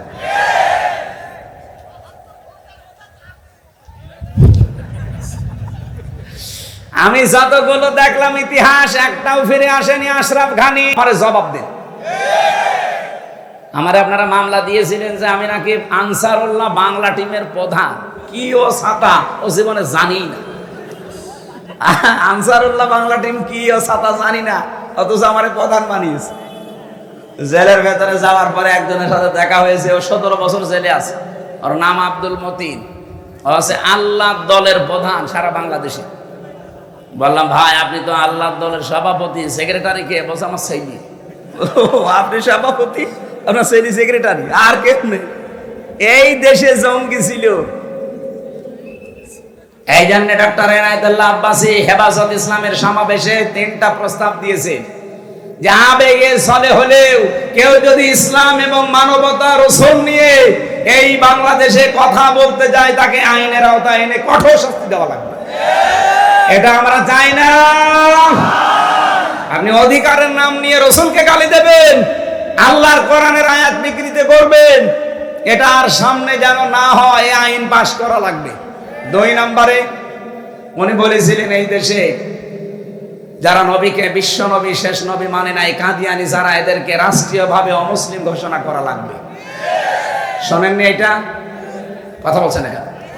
আমরা এই দাবির পক্ষে আছি না? কোরআনে কারিমের শুধু এক আয়াতের 4 ভাগের 1 ভাগ, মা কানা মুহাম্মাদুন আবা আহাদিম মির রিজালিকুম ওয়ালাকিন রাসূলুল্লাহ, এ পর্যন্ত ঠিক আছে। ও খাতামান নবিয়্যিন, নবী যে শেষ নবী, এইটা কাদিয়ানীরা মানে না। ওরা বলে যে মা কানা মুহাম্মদ ঠিক আছে, আলা আহাদিম মির রিজালিকুম এটা ঠিক আছে, ওয়ালাকিন রাসূলুল্লাহ এটাও ঠিক আছে, কিন্তু ওয়ালাকিন রাসূলুল্লাহর পরে খাতামান নবিয়্যিন, উনি শেষ নবী, এটা ঠিক নেই। শেষ নবী হচ্ছে গোলাম আহমদ কাদিয়ানী। এতটুকু অস্বীকার করার কারণে কাদিয়ানীরা কি বলেন বলেন? আমরা চাই তাদেরকে অমুসলিম ঘোষণা রাষ্ট্রীয়ভাবে করা হোক, বারবার কিন্তু আহ্বান জানানো হয়েছে এই 92% মুসলমানের দেশে। হ্যাঁ, তারা অমুসলিম হয়ে থাক, তারা ইহুদি, খ্রিস্টান, বৌদ্ধ, মুশরিক, হিন্দু, মাজুসি এদের মতো থাকবে, কোনো অসুবিধা নেই। কিন্তু আপনি মসজিদ বানাবেন, আজান দেওয়ার সময় এই যে দর্শনা, চুয়াডাঙ্গা দর্শনা উথলি একটা মসজিদ আছে কাদিয়ানীদের, ওরা মোহাম্মদুর রাসূলুল্লাহ আজান দেয় না, আহমদ গোলাম আহমদ কাদিয়ানী এই শব্দ আজানের মাঝে জুড়ে দেয়। এজন্য বারবার আমরা কিন্তু বিভিন্ন কায়দায় আহ্বান জানিয়েছি, আপনারা যদি গন্ডারের চামড়া নিয়ে থাকে, সে গন্ডারকে নাকি কাঁতুকুতু দিলে 3 দিন পরে টের পায় যে আমার কাঁতুকুতু দিয়েছে। এদের অবস্থা যদি এই হয়, জুলাই আগস্ট কিন্তু শেষ হয়ে যায়নি, আবার 1-1.5 মাস পরে আরম্ভ হবে। যারা দায়িত্বে আছেন আপনারা জুলাই আগস্টের ফসল, জনগণ, ছাত্র জনতা আপনাদেরকে জায়গায় বসিয়েছে, সুতরাং এদেশের মানুষের সেন্টিমেন্ট বুঝবেন। উল্টাপাল্টা সিদ্ধান্ত নিয়ে বিভিন্ন কল কাঠি যারা নাড়াচ্ছে তাদের কথা শুনে আবার দেশটা অস্থিতিশীল করবেন, নিজেও থাকতে পারবেন না, আমাদের কপালও আগুন লাগাবেন। কি আমাদের দেওয়ালে ফিট ঠেকে গেলে তো তখন আর কামড় দেওয়া ছাড়া উপায় থাকবে না। এই কথা বলেন না কেন?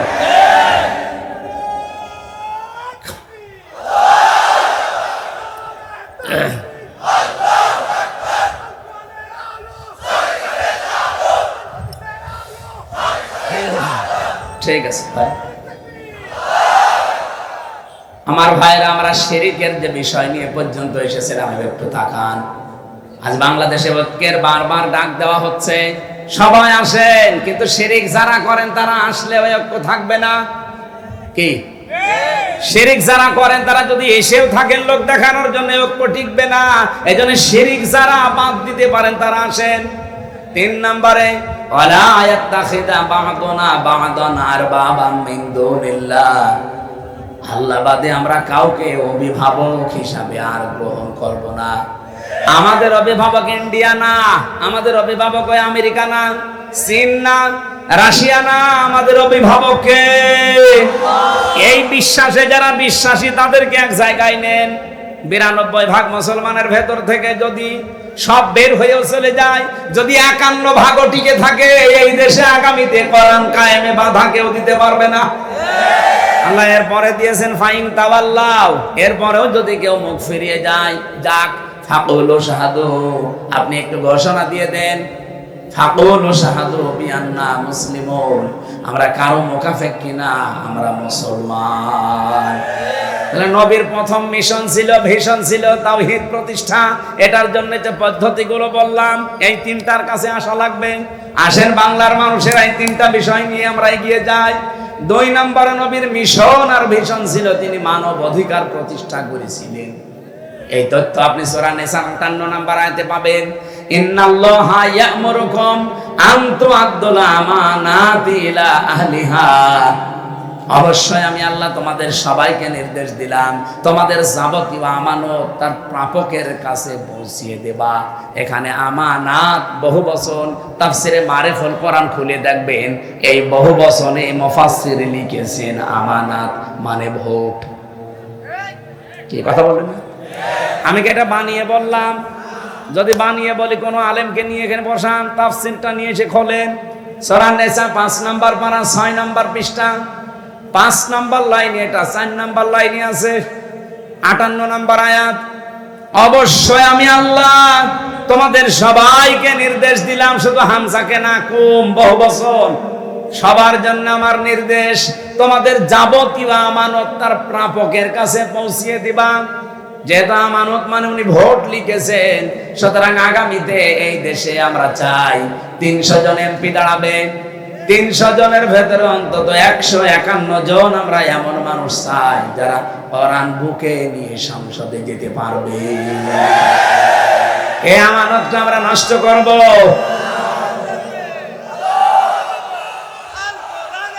এই আমার কথা বলতে দেন ভাই।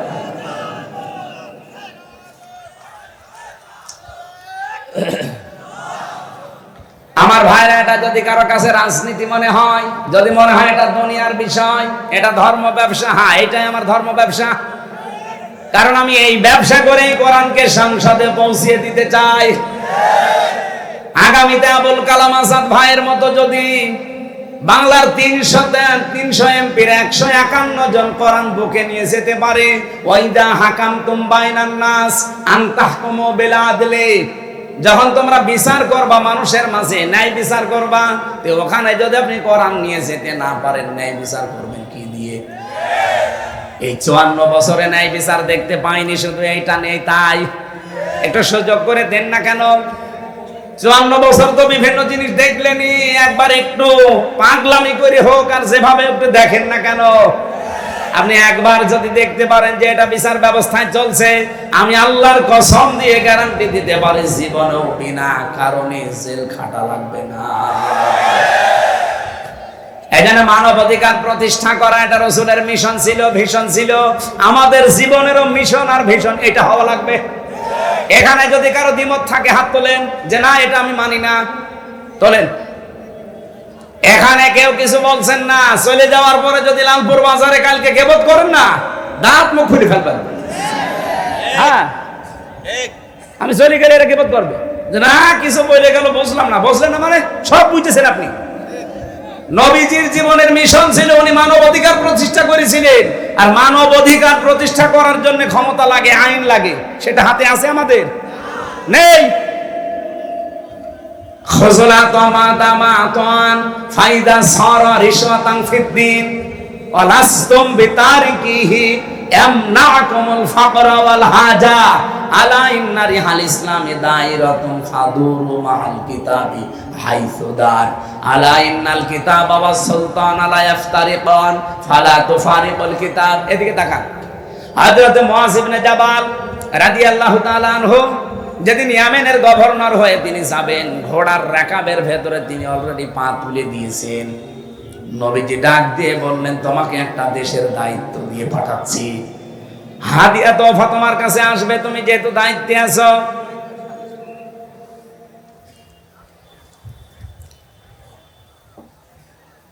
আমার আলোচনায় কোনো প্রশ্ন থাকলে বলেন তো, আগে বলেন। আমি তো নিজের বাবার একটা কথাও বলি না, যা বলেছি এর পেছনে দলিল দিয়েছি। এখন আপনার যদি রাগ হয়, মন খারাপ হয়, তাহলে আল্লাহকে আপনি কিছু বলেন যে না আপনার এই কথা বলা ঠিক হয়নি, আপনি অন্য কোনো আয়াত না বলেন। আর আমার সামনে এটা আসলে আমি কি গোপন করতে পারবো? আর আমি গোপন করলে আমার ওয়ার সময় তো জায়েজ নেই। এখানে সঠিকটা বলার চেষ্টা করছে, আপনি মেনে নিলে ভালো, না নিলে আমারও দোষ না, আল্লাহরও দোষ না। দোষ কার? আমাদের কপালে। নাটোর বাসে যেটা বলতে চাচ্ছিলাম এটা একটু খেয়াল করেন। নবীজি কোন সময় তাকে উপদেশগুলো দিচ্ছেন দেখেছেন, যে তুমি দায়িত্বে থাকলে তোমার কাছে হাদিয়া তোফা আসবে, আসে না? হাদিয়া তোফা তুমি গ্রহণ করতে পারো ওই পর্যন্ত, যতক্ষণ ওটা হাদিয়া তোফা থাকে। কিন্তু হাদিয়া যদি ঘোষের পর্যায়ে যায়, তখন ওটা নিতে পারবা না। হে মুআয ইবনে জাবাল, ভালো করে কান খাড়া করে শোনো এই কথা। তুমি কিন্তু যে দেশের দায়িত্ব নিয়ে যাচ্ছ, আল্লাহর ইসলামের কালেমা, ধর্মের যে কর বাতাসে নড়বে। এমন সময় তোমার সামনে কিছুদিনের ভেতরে চলে আসবে, আলা ইন্নাল কিতাবা ওয়াস সুলতানা লা ইফতারিকান। দেখবা অনেক মানুষ এমন আছে, তারা বলবে আল্লাহর কিতাব আর রাজ্য রাজনীতি এটা আলাদা বিষয়। আমার মনে হয় বাংলাদেশে এখন কেউ বলে না। রাজশাহী বিভাগে বলেছে, এই কথা বলছে না কেন? আমার মনে হয় ১৫০০ বছর আগের কথা মনে হচ্ছে নবীজি কেবল কালকে বলে গেল। আলা ইন্নাল কিতাবা ওয়াস সুলতানা লা ইফতারিকান। জেনে রাখো, কিছু মানুষ এমন সময় চলে আসবে যারা বলবে আল্লাহর কিতাব, কোরআন শরীফ আর রাজ্য রাজনীতি এটা আলাদা। তোমাদেরকে নির্দেশ দিলাম, ফালা তুফারিকুল কিতাব, কখনো আল্লাহর কিতাবের রাজনীতি থেকে আলাদা হবা না। এ নির্দেশ কার বলেন? নাকি আমি নির্দেশ বানাচ্ছি? বলেন। এই আরবি বাংলা যদি ভুল হয় আলেমদের জিজ্ঞাসা করছি, বলেন বাংলা ভুল হচ্ছে? সাহাবী বললেন, হুজুর এরকম একটা কঠিন সময় যদি আমাদের সামনে চলে আসে কি করব? তখন আপনিও তো থাকবেন না আমাদের মাঝে, আমাদের তখন কি করার আছে? তখন নবী ওই ঈসা নবীর কাহিনীটা উম্মতকে শোনালেন। আমার তো মনে হচ্ছে বাংলাদেশে এখন ঠিক সেই সময় এসে গেছে। এই পৃথিবীর কোন চোর চাই যে গোলা ধানের গোলায় চাল তালা মারা থাক? বলেন বলেন। কোন মানুষ চাই চোর যারা, তারা কি চায় যে আমের বাগান কেউ পাহারা দিক? চোর যারা জীবনেও তারা চাইবে না যে বাক্সে সিন্ধুকে টাকা পয়সা সোনা গহনা আছে ওটা তালা মারা থাক। ওরা তো সব সময় চাইবে যে মুখ আগলা থাক। এই পৃথিবীতে যদি সত্যি যারা আসল চোর, তারা কখনো চাইবে না যে এই দেশে যারা ন্যায় পরায়ণতা কায়েম করতে চায় এই মানুষগুলো ক্ষমতায় যাক। কারণ এরা ভালো করে জানে এরা গেলে আমার হাত থাকবে না, কারণ আমি যত চুরি করেছি। এই বাংলাদেশে অনেক চোর আমার মনে হয় স্বভাবে করে না, অভাবে করে, সেগুলো মাফ। কিন্তু যারা স্বভাবে করেছে এদেরকে আল্লাহ মাফ করতে নিষেধ করে দিয়েছে, তাদের হাত কাটার নির্দেশ দিয়েছে। আপনি সালমান এফ রহমানের কি ৩৬,০০০ কোটি টাকা ওর চুরি করা, ওটা কি অভাবে না স্বভাবে? কয়েকদিন আগে মালয়েশিয়া এক লোককে দেখি নিচে বসে বসে চা খাচ্ছে। এসে বললাম কি এখানে হুজুর আমরা আগেই পালিয়েছি। আপনি পালালেন কেন? আপনার না ৬২০টা বাড়ি, ওই যে চট্টগ্রামের ওইটা ৬২০টা বাড়ি বানিয়েছেন আপনি। এই মালয়েশিয়ায় আপনার সাহেব পাড়া আছে আপনার নামে, আপনি সাহেব পাড়ার মালিক, বেগম পাড়ার মালিক। আপনি সেকেন্ড হোম হিসাবে এখানে বানালেন। এই সিঙ্গাপুরে বাড়ি আছে, থাইল্যান্ডে বাড়ি আছে, মালয়েশিয়া বাড়ি আছে, কত দেশে আপনার বাড়ি, কিন্তু আজ আপনি থাকতে পারেন না বাড়িতে। ওগুলো সব তালা লাগিয়ে থাকেন আপনি এখন এই হোটেলে। ধরে রাখবো কি করে? আমি বললাম আপনি সাহেব পাড়ায় যেতে পারেন না, বলছে ওখানে যাব। বাংলাদেশের ২০ লাখ মানুষ এই মালয়েশিয়া আছে, আমারে যদি দেখে তো ভর্তা বানিয়ে ফেলবে। এই জন্য চুরি চুরি করে আসি, মাঝে মাঝে নামি আবার উঠে পড়ি। কি জীবন জেলখানার মতো হয়ে গেছে। কয়দিন থাকবে ভাবে? একদিন না একদিন তো আপনি কারো সামনে পড়বেন। আমার সামনে যেমন পড়েছিলেন, বলছে দোয়া করি। কিসের দোয়া? হ্যাঁ, আপনার জন্য দোয়া আসবে। ৬২০টা বাড়ি বানিয়েছেন আপনি, তা বাবার টাকা দিয়ে যদি বানাতেন, সব তো জনগণের টাকা। এগুলো কিন্তু চুরি করেছে অভাবে না, কিসে? মানবাধিকার প্রতিষ্ঠার জন্য আল্লাহ এই জন্য আমানত শব্দের পরে দিয়েছেন ওয়াইদা হাকামতুম বাইনান নাস, যখন মানুষের ভেতরে বিচার করবা, আনতাহকুমু বিল আদলি, তখন ন্যায় বিচার করবা। ও বাংলার মানুষেরা বারবার এটা আমরা ক্লিয়ার করার চেষ্টা করছি। এই দেশে যতদিন আল্লাহর বিধান আমরা মানুষের ভেতরে কায়েম করতে না পারবো, ন্যায় বিচার শুধু ওয়াজের দ্বারা সম্ভব না। এইটা আপনার বুঝতে যত দেরি করবেন তত ন্যায় বিচার পেতে দেরি হয়ে যাবে। নবীদের মিশন এইটাই ছিল। ৩ নাম্বার নবীর মিশন ছিল দিন যেন জমিনে কায়েম হয়। এই জন্য আমার খুতবার ভেতরে এই কথাটা ছিল, ওয়ানাশহাদু আন্না মুহাম্মাদান আবদুহু ওয়া রাসূলুহু আল মাবউসু ফিনা বিল হুদা ওয়া দীনিল হক লিইযহিরাহু আলাল আদিয়ান।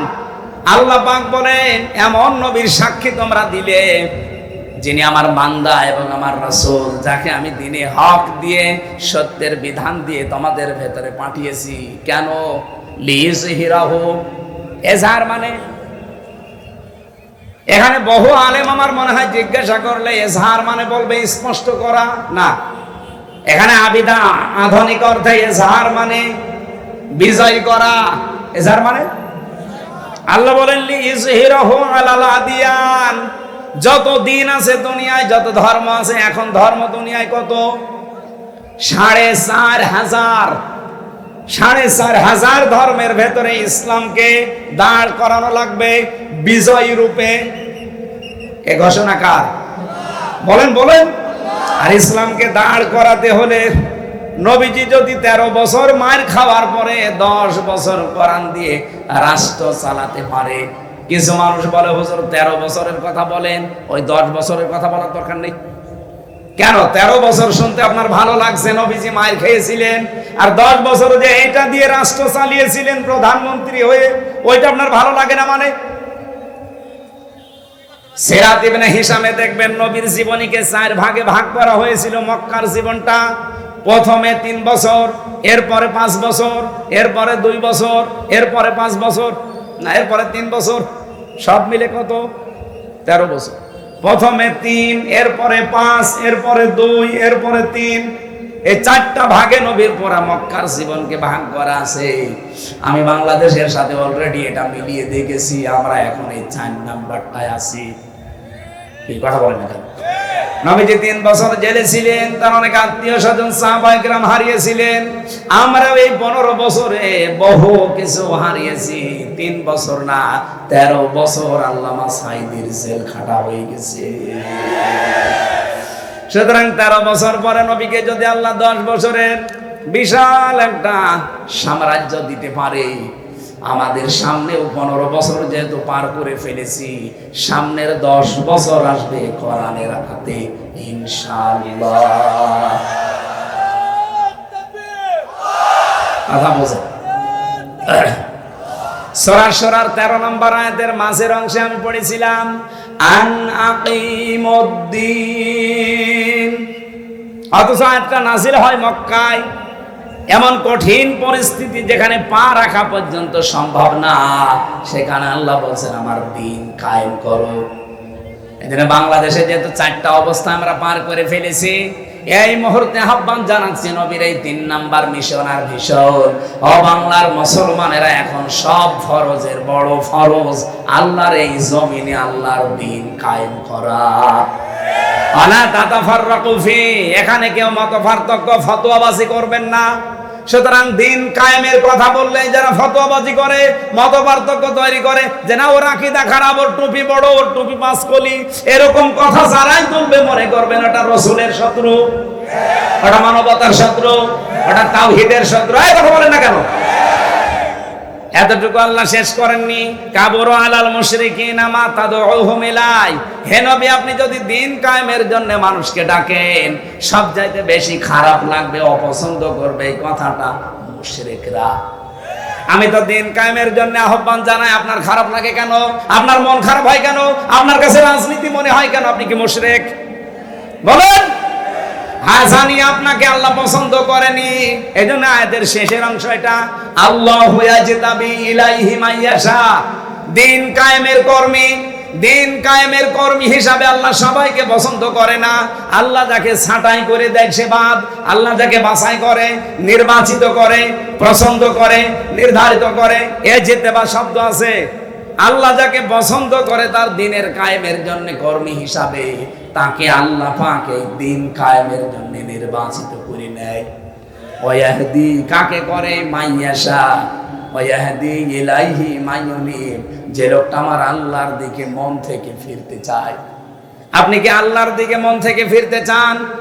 যদি ফিরতে না চান, জীবনও আল্লাহকে আল্লাহ দ্বীনের কর্মী হিসাবে আপনাকে কাজে লাগাবে না। আল্লাহর অত দায় পড়ে যায়নি। এই দেশে ইসলাম কায়েম না হলে আল্লাহর কোনো ক্ষতি আছে? ক্ষতি আপনার, ক্ষতি আমার। কারণ জীবনের শেষ দিন পর্যন্ত এই কাজে নিজেকে জড়িয়ে রাখা, এটা নামাজ রোজার চাইতেও বড় ফরজ। দলিল সূরা হিজর 14 নম্বর পারা 6 নম্বর পৃষ্ঠা, এটা হয় 6 নম্বর লাইনের শেষ নাম্বার আয়াত, সূরা হিজরের 99 নম্বর আয়াতে আছে, ওয়াবুদ রাব্বাকা হাত্তা ইয়াতিয়াকাল ইয়াকিন। ওই দিন পর্যন্ত ইবাদত করো যতদিন তোমার কাছে ইয়াকিন না আসে, মরণ না আসে। এজন্য সব ফরজের বড় ফরজ। নবীজির জীবনের শেষ মিশন আর ভীষণ দিন কায়েম। সবাইকে আল্লাহ দিয়ে করাবে না, যাকে আল্লাহ নির্বাচিত করে, ছাঁটাই না করে, বাছাই করে রাখে, তাকে আল্লাহ এই কাজে লাগাবে। আল্লাহ আমাদেরকেও যেন ছাঁটাইয়ের ভেতরে না ফেলে, বাছাইয়ের ভেতরে আল্লাহ ফেলে দেন, বলেন আমিন। এবার আমি মেয়েদের কয়েকটা কথা বলতে চাচ্ছি।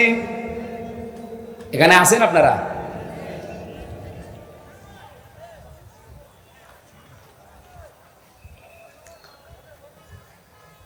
মেয়েরা এসেছে না? সম্মানিত মা বোনরা, কয়েক মিনিট আপনার জন্য আমি শিক্ষামূলক কয়েকটা কথা বলতে চাই। মাত্র 5টা মিনিট সময় দিচ্ছি। এই মাহফিলটা যেহেতু কাদা ছিল, এখানে পানি ছিল, এর আজকে আপনি ভিডিও দেখেছেন, আমার নিজেরই কেমন আফসোস লাগছিল যে কোরআনের জন্য এলাকার মানুষেরা এত কষ্ট করতে পারে। যার যতটুকু সামর্থ্য আছে আপনারা দিয়েছেন, আমি দেখেছি। বাড়ি যাওয়ার সময় শুধু ভাড়াটা বাদ দিয়ে এদের কাছে আপনারা একটু উৎসাহের জন্য দিয়ে যাবেন। এটা মাদ্রাসার মাহফিল না? যার যা আছে অবশ্যই দয়া করে এদের কাছে একটু দিয়ে যাবেন। আমি এরপরে মেয়েদের কথা বলার পর আমার একটা লিখিত বই আছে মেয়েদের উপরে, ওই এত বই নিয়ে এসেছেন। এটা আদর্শ নারী, মেয়েদের 6 জন আদর্শ নারী পৃথিবীতে আছে, তাদেরকে আদর্শ মানা যায়। এই বইটা মেয়েদের জন্য স্পেশাল ভাবে। আর দাম্পত্য জীবনের কলহ কেন হয়, এই যে মারামারি, গন্ডগোল, মনোমালিন্য কেন হয়, এটা কিভাবে মিটাবেন, সেই পদ্ধতিগুলো লেখা আছে। 120 পৃষ্ঠা লিখেছি, এটা জেলখানায় বসে বসে লেখা। আপনারা পারলে এই বইগুলো নিয়ে যান। আর সৃষ্টি জগৎ, এটা শিক্ষিত মানুষদের জন্য। সৃষ্টি আল্লাহ একেবারে ওই প্রথম থেকে শুরু করে, এটা সবার জন্য দরকার না, এটা শিক্ষিত মানুষদেরকে নিতে হবে। গাড়িতে পাওয়া যায়, যদি পান যাওয়ার সময় নেবে। এক হয় আপনাদের লোক কই ভেতরে কি প্রশ্ন দিচ্ছে, আগে শেষ হোক। এক হয় আপনারা লোক কই ভাই? এই ব্যাগ যদি নাও নিয়ে যায়, আপনারা যাওয়ার সময় ওনাদের ওখানে দাঁড়িয়ে থাকবে যারা ড্রাম নিয়ে, তবে ব্যাগ নিয়ে ওই জায়গায় একটু দিয়ে দিয়ে। মা বোনেরদের জন্য বলছি, একমাত্র একটাই ওয়াজ, খাদিজাতুল কুবরা এই 6টা মহিলার ভেতরে একজন। উনি জীবনে 1 ওয়াক্ত নামাজ পড়েননি, একটা রোজা রাখেননি, জীবনে একটা দিন পর্দায়ও থাকেননি। তারপরও তাকে আল্লাহ সালাম দিয়েছেন, জীবিত অবস্থায় সালাম পাঠিয়েছে, এবং জান্নাতে ঘর বানিয়ে তার জন্য পাঠিয়েছে। একটাই মাত্র কারণ, তার পুরা জীবন পড়ে আমি পেয়েছি। কারণ এই বিধানগুলো মানতে পারেননি কেন? এগুলো নাজিল হয়েছিল তার ইন্তেকালের পরে, এই জন্য তিনি মানতে পারেননি। তিনি জীবনে কোনোদিন একটা সেকেন্ডের জন্য স্বামীর মনে দুঃখ দেননি। এ কারণে আল্লাহ খুশি হয়ে তাকে সালাম পাঠিয়েছে। আপনাদেরকেও বলছি, দুনিয়ায় নামাজ পড়েন, রোজা রাখেন, কালো বোরকা পরেন, স্বামীর যে হক, মর্যাদা, সম্মান, এটা রক্ষা করে দুনিয়ায় চলার চেষ্টা করেন।